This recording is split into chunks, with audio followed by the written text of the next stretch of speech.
Hello and welcome. It's so lovely to have you with us. The weekend may have come and gone, but who cares? And I'm Kym Marsh. Yes, we've packed the show full of great tips, advice and expert guidance, all to try and help ease you as smoothly as possible out of lockdown.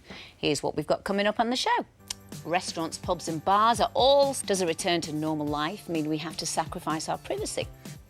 Kym, I understand that you've had an emotional reunion this weekend. That's correct, with my dogs. Your doggies? Talk me through the lineup again. So I have Rico, who's Yep. a long-haired Chihuahua. I also have Barney, who's a King Charles Spaniel. And Barney is not there, am I right? No, he's not. So, large sheep / small cow. He really does, and yet we know dogs. So what did you do about it? we ordered some clippers online, which were a bit rubbish, and now he looks a bit like again. It's the same with Oz. As soon as he's clipped. It's like a new lease of life. Yeah, many...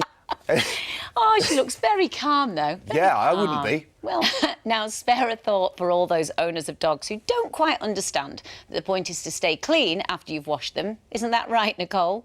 First thing they do is go and roll. Please. And we love him. That's so cute. It's like a little 80s hairdo. Yeah, he was like... You know Becky, she's a script supervisor on Corrie. Well... You've also got to keep an eye out for those little grass seeds because they can be really painful if they end up in their skin and between their toes. Yeah. Buy a sprinkler or paddling pool or regular baths and get a cooling coat or a wet towel if you can't afford one of those. Yes, change of any kind can be hard and stressful. So what are some of the simplest and cheapest ways to help keep the blues away? Well, here's Dr. Michael Mosley with a unique experiment to try and find out. Do you get stressed out at all, Kym? Yes, I do, actually, when I'm doing this show with you. You keep a very impressive. I'm just joking. Well, we love to try and save you some money on this show, but with the amount of... Chris? Yeah, I'm fabulous, thank you, and good morning to you both. Good morning. I hope you're keeping well. We, I think, have changed our shopping, people. Now it feels like we're doing smaller shops more frequently. What effect does that have? I've got a few questions for you from our viewers. Here's one from Diana. This is the problem a lot of people say. When the advice is eat more, deal with that, Chris. It is. I think if you're buying foods that are marketed or branded as health foods, then you can expect to pay a bit more. But if you buy just healthy, raw ingredients, you know, pulses, legumes, beans, more expensive. In fact, it should be cheaper. OK, we've got another one. So it is difficult to work out, isn't it? There's a paper, Chris. Yeah, passing on some of those savings. But I think that's something that everybody's aware isn't right, and I think the industry and the... So Chris, can you give us your top 3 tips on eating well for less? A fan of online shopping, Chris, or are you prepared to let someone else make that choice for you? Yeah, I prefer to do that as well. So I never know what I'm getting. Do you know, I don't like the replacements they sometimes give you. Does it mean? Yeah. They can vary a lot.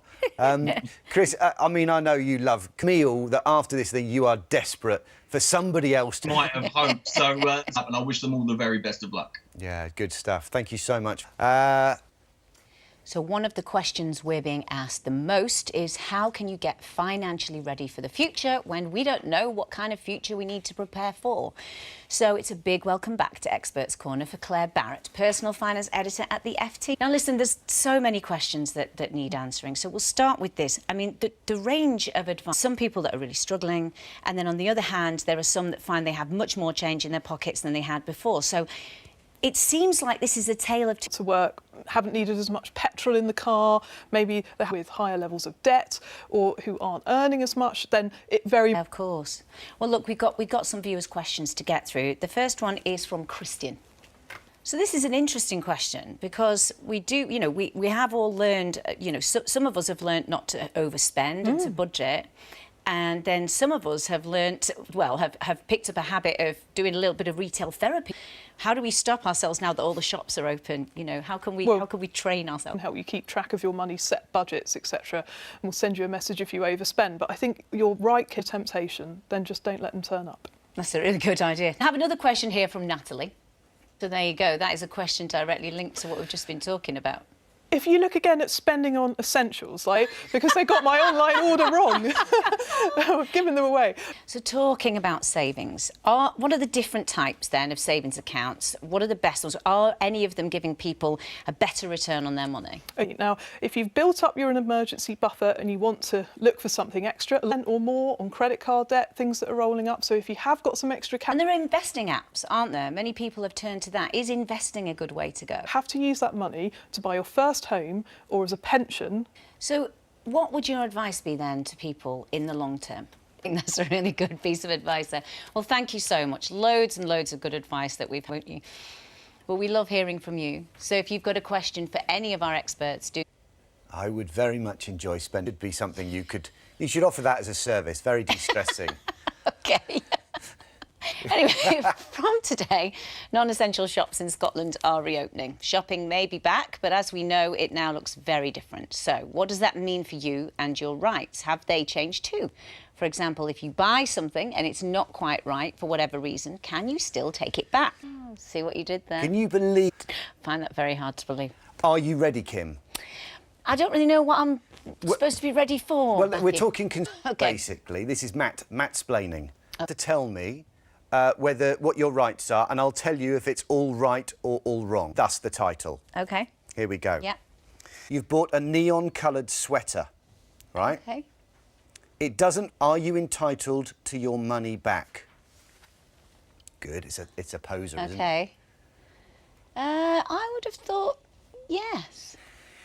If it doesn't fit. If it doesn't fit. I'm afraid if it doesn't fit, not by law. You fund. Store policies, however, up to a certain period, but it's not a gift. Wow. One down. Okay. It's got a hole in it. How long have you got to return it? 30 days. I think 30 days. A bit more complicated than that, actually. By the letter of the Consumer Rights Act, you've got as long as you like, as long as you can demonstrate it for or didn't last for. So if it's got a hole in it, and you know that's up to the defective, up to that point. After that, you have to prove that it was defective. OK. Does that make sense? It's going to be difficult to do. After that, they're only giving you half a point because store policies, are different across the board. Right. If there was a fight... Oh, no, question 3. No. Because you can return almost any physical... You've got to change your mind thing. You don't have to give a reason. That, what did you get? What? 1 out of 3? I got 2 you got 2 out of 3. 2 out of 3 is not bad. I know. It's not bad at all. Well done, Kym Marsh. No, I definitely didn't know. But question for you, Matthew. Oh, dear. How do you feel about handing your personal information over to every restaurant or bar you go to? But under the plans to open the hospitality industry, before we can pop in for a pint or settle down for a meal, we'll have to enter our personal details into apps or hand them over to the staff. These will then be kept for 21 days so that we can be traced and contacted should there be a coronavirus outbreak at that place at a later date. Sodegren, how are you, Dan? I'm good, thanks. OK, so we're talking about apps here, and there are apps out there as a way of ordering. Are they just going to be turned on their head and become... The highest rates per million, almost in the world, of deaths, unfortunately, from this. And other clubs aren't going to be opening, most probably because of some of this fear, because, of course, bar owners aren't coders, they're not techies. Large chains like Wetherspoons have already got one, I believe. There's also another app that's out that's called Neverspoons, just to give you partiality there. What do these apps know about us, Dan? Yeah, I mean, but of course, that's very hard to triangulate. So from a technology point of view, that's quite tricky. But we've got to remember it's not just mobile phone apps that could do this. Other technology, for example, if your menu was a digital menu and had the ability to know what your order was. So I'm very lucky, I've got a contactless shirt, if you can believe it. How many of us use these things already? Here's a question from Jim. It's true, Dan. A lot of people, technology... You don't necessarily need to have a mobile phone app. And I think that might be the way to do it. However, we've only got 7 days now until... It feels... I mean, bearing in mind that Dan's talking about that, a lot of our viewers are asking us. So much, Dan. Good to talk to you. Thanks, Dan. Well, look, we love hearing from you, so keep those comments and questions about your money and your life coming. You know the drill. Well, have Dave's tips managed to save you a few quid? If so, we'd love to hear from you.